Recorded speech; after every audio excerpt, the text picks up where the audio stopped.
Welcome to Accreditation Made Easy, the podcast that takes the stress out of accreditation. I'm your host, Areaka Jewell, and in each episode, we'll deliver actionable tips, expert insights, and practical strategies to help streamline the process, and of course, make your work life a little easier.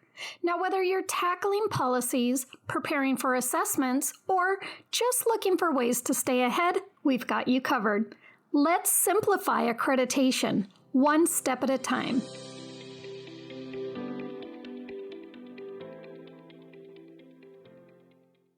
Back in high school, a lot of us had that one favorite teacher, someone we could count on, whether for academic advice or just a little emotional support.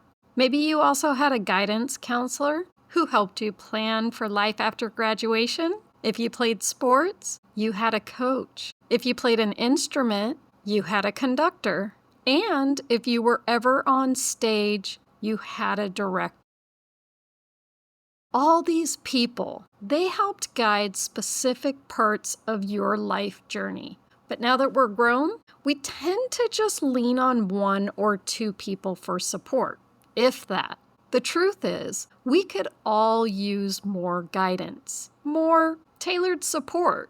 And that's what this episode is all about. How to get the support you need, especially in your accreditation work. Hi, I am Areaka Jewell, and this is the Accreditation Made Easy podcast. Now, when people hear the word mentor, they usually picture someone older, someone with years of experience, giving you life or career advice. And that's fine. But honestly, that's a very limited view. Because a mentor can be anyone who provides insight or simply shows up as a role model for you. Now, in accreditation, no single person holds all the knowledge. Let me repeat that.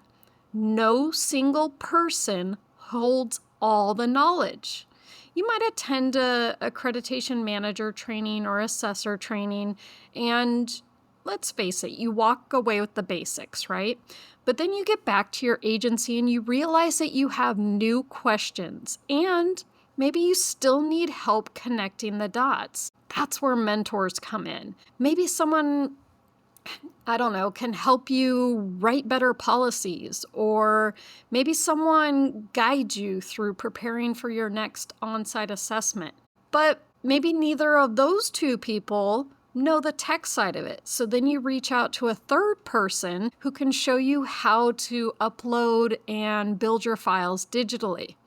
And someone else, they might be younger than you. Think about it. Mentors don't have to be elders. They just need to be someone you want to learn from. Also, mentorship doesn't have to be long-term or even official. Maybe you're just trying to wrap your head around time-sensitive standards. I get it. Especially if you're new, time-sensitive standards is pushed at you. You got to pay attention to it. It's very important, right? We all know that. So maybe you just reach out to an accreditation manager at a neighboring agency. You ask for a little guidance, ask how they manage their time-sensitive standards. They agree to help you.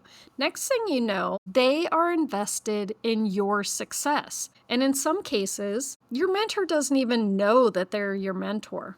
Seriously, you can follow someone's work from afar, learn from what they share, and just grow by observing. In fact, some of the most powerful mentors that we have, they're people that we've never even met. Maybe you follow someone on social media who's just crushing it in life. Or maybe you listen to a speaker at a conference whose story just clicks with you. Maybe it's a leader in a totally different field, but whose mindset challenges you to think bigger. So whether it's, this podcast or a book, my book, a blog, or a keynote, these people help shape your path. And they don't have to know your name, and you don't even have to meet them face to face. And yet, you're still being mentored. So let's take a moment right now. Who do you consider a mentor today? Where in your accreditation work or in life in general could you use some extra support? Who might that mentor be? It could be up close or from afar. Here's what I want you to remember. More guidance means more growth. Again, more guidance means more growth.